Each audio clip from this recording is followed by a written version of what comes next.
ఆ తర్వాత తెలిసింది ఏంటంటే అతనికి కప్పకి చెవుడు అనేది లోపం, కానీ ఆ లోపాన్ని సైతం కూడా తను విజయంగా మార్చుకుంది. తనకు ఆ లోపం లేకపోతే వాళ్ళు నిరుత్సాహపరిచే మాట తన చెవులు పడితే తను గెలవలేదు కదా.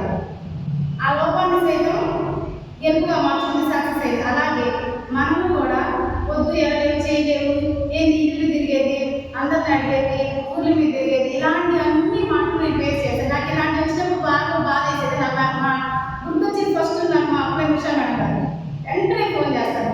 మేడం చెప్పే ఒక్కొక్క మాట ఒక్కొక్క అలా ఉంటుంది.